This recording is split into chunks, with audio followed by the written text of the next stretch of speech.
Comece a falar para o Senhor.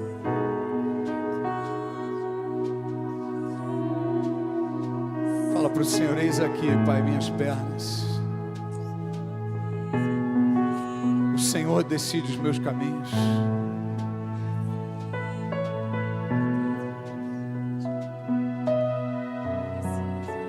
Eis aqui, Senhor, minha pele.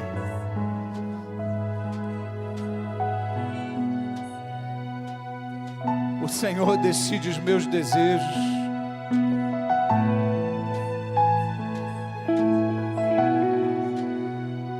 Sacrifica ao Senhor nessa hora.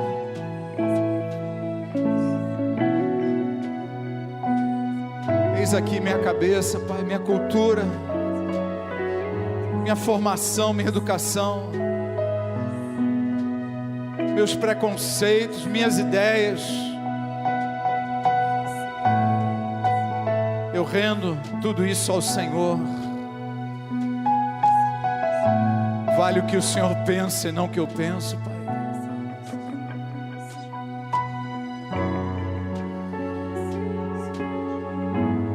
Fala para o Senhor que você coloca diante do altar para ser queimado. As suas vísceras, suas emoções, suas paixões, suas mágoas.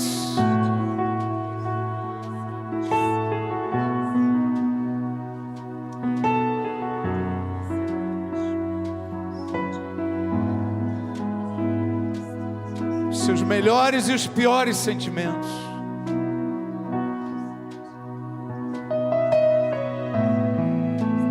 Fala para o Senhor também: eu queimo aqui na tua presença, Pai, toda a gordura do meu corpo, Senhor, todos os excessos, aquilo que eu sei que está tirando o meu tempo contigo, Senhor.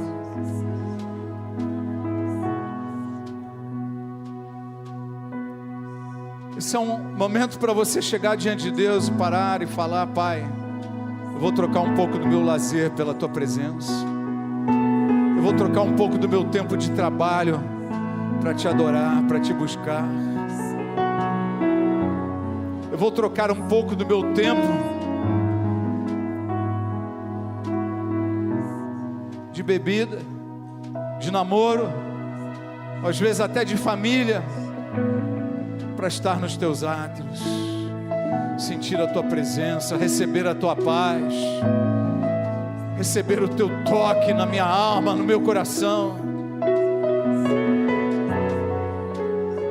Essa é uma reunião para você queimar sua gordura no altar do Senhor. Fala para o Senhor, fala aquilo que o Espírito de Deus ministrou no teu coração, nos teus pensamentos. Coloca agora no altar de Deus. Coloca no altar do Senhor. Só Ele é digno de receber cada membro do seu corpo em sacrifício a Ele. Cada membro do seu corpo em honra e glória ao Senhor. Cada membro do seu corpo, para que o teu coração seja cheio do fogo do Espírito Santo, para que a presença dEle inunde a tua vida. Se o teu corpo estiver no altar nessa hora, o Espírito de Deus te encherá, te encherá e te encherá de tal forma que não haverá prazer maior do que estar na presença dEle.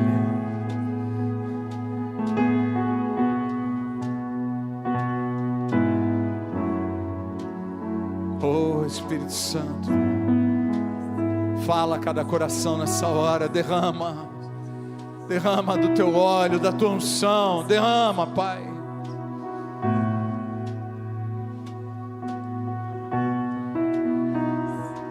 Consagra a tua vida sexual ao Senhor.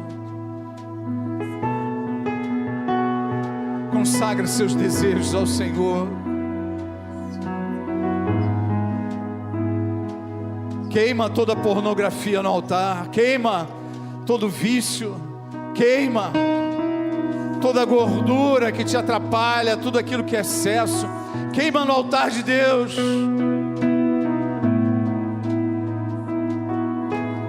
Queima talvez a sua soberba de cultura, de educação. Apresenta em holocausto ao Senhor. Viva o holocausto de Deus, a queima total dos nossos membros no altar do Senhor.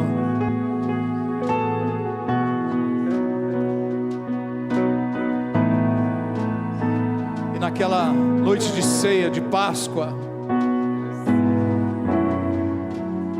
Jesus reuniu os seus discípulos. Em algum momento ele partiu o pão e deu aos seus discípulos dizendo: este é o meu corpo, que foi dado em favor de vós. Foi moído em favor de vós. Pedi para a Fabi orar, abençoando o pão.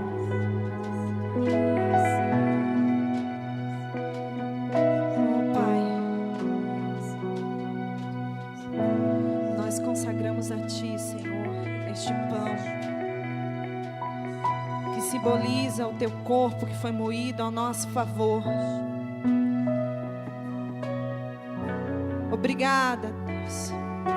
Obrigada por ter enviado o teu Filho Jesus para nos salvar, para nos libertar, para fazer de nós, Pai, filhos teus, Senhor. Obrigado, Deus. Como não te adorar? Como não engrandecer o teu nome? Como não ter um coração grato a ti, Senhor? Como ficar em silêncio, Pai, diante de ti? E não dá, Deus. Oh, Deus, o nosso coração se enche de gratidão. Obrigada, obrigadas e glórias ao teu nome. Glórias ao teu nome hoje neste lugar. Glórias ao Cordeiro de Deus neste lugar. Glórias a Jesus, o Filho de Deus. Glórias àquele que é o nosso Salvador, o nosso Redentor, o Rei dos Reis e Senhor dos Senhores.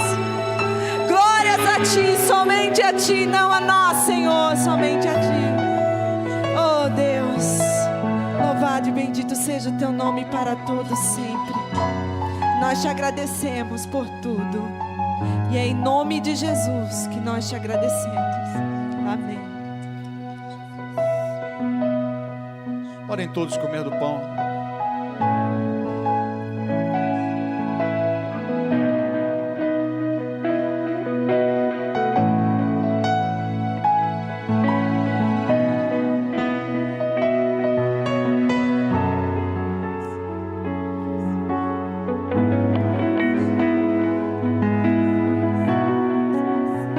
Você que está participando aqui,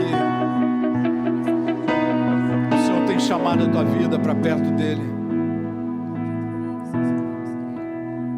Sinto no coração de fazer um convite. Entrega sua vida para o Senhor.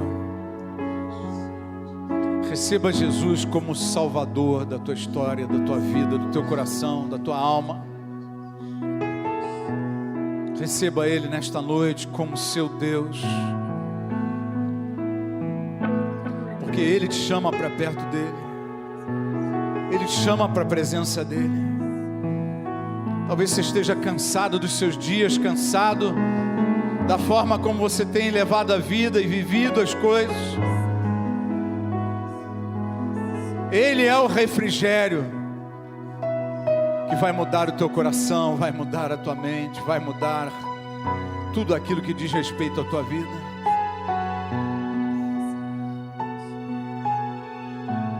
Por isso você que está aqui hoje participando conosco, entrega seu coração nas mãos dele, fala para o Senhor.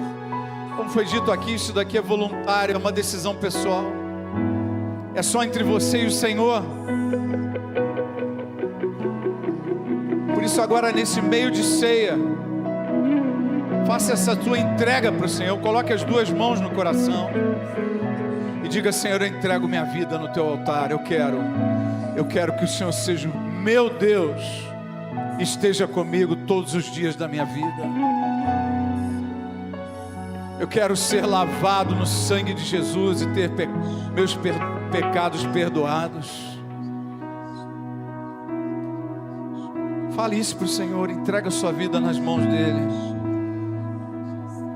e deixe Ele cuidar da sua história, deixe Ele cuidar da sua aflição, deixe Ele tratar da dor do seu coração, deixe Ele tratar das suas angústias,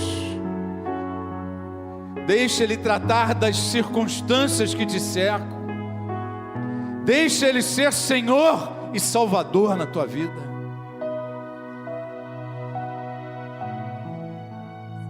E logo depois o Senhor Jesus,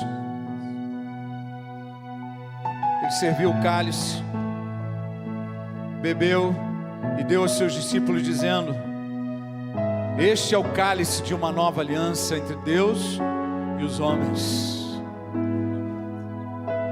O meu sangue foi derramado em favor de vós, e através desse sangue nós temos paz com Deus. Através desse sangue nós nos encontramos com o Senhor. Através desse sangue toda maldição, todo impedimento, toda barreira foi quebrada e tirada da frente, em nome de Jesus. Vou pedir para o Rodrigo orar abençoando o cálice.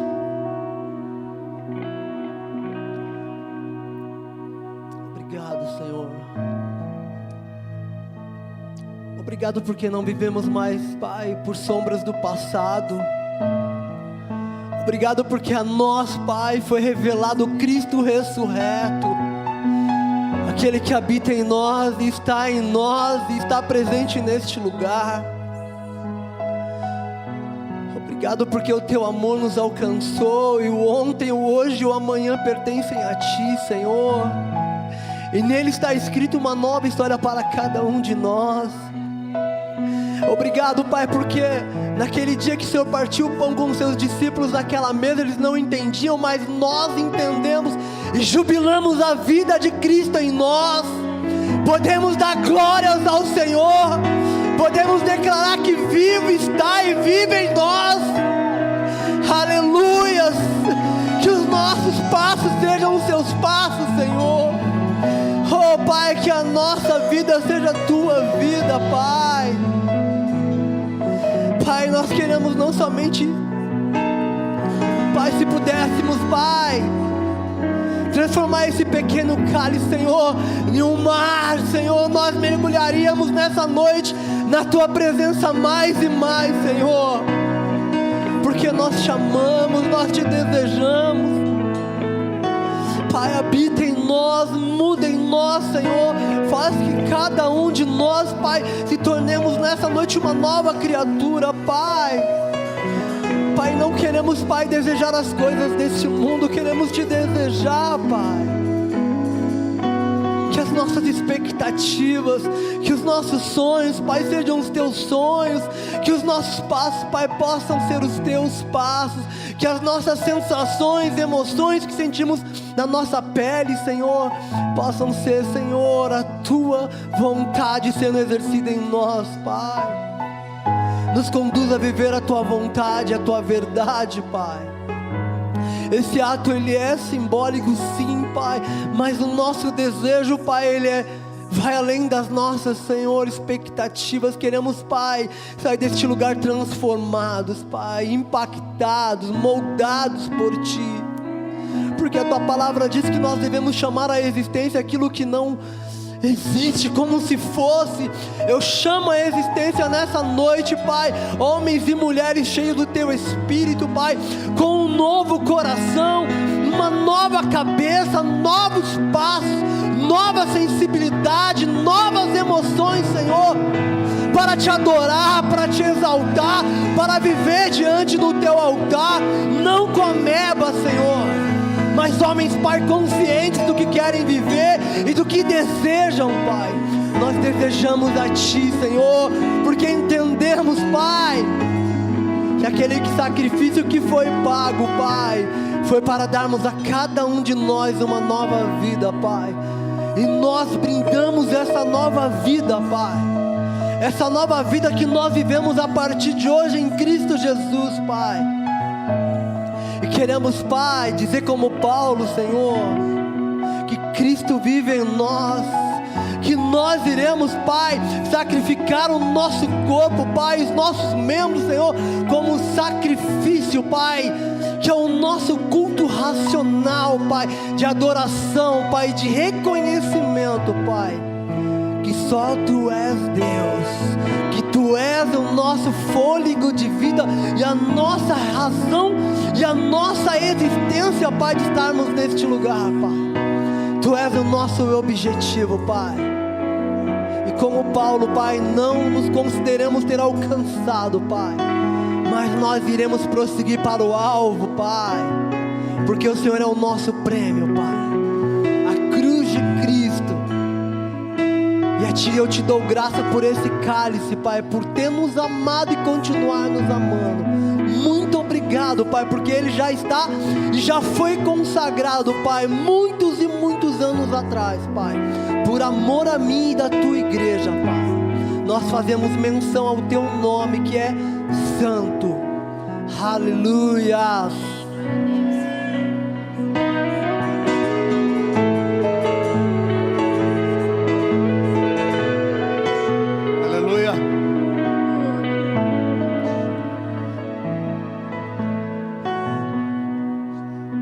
Cálice com alguém, dê palavras de bênção, de vitória nessa vida. Fala para essa pessoa: te amo, Deus te ama.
Você beber do cálice agora, antes de beber, diga assim: eu estou recebendo cura para a minha alma e para o meu corpo, em nome de Jesus. Beba, receba, em nome de Jesus.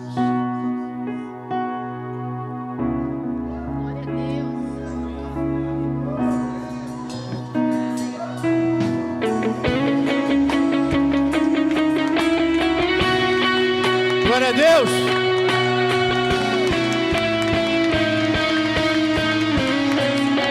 Aplauda o Senhor como Ele merece, como Ele é digno de ser adorado, louvado. Glórias ao Senhor Jesus.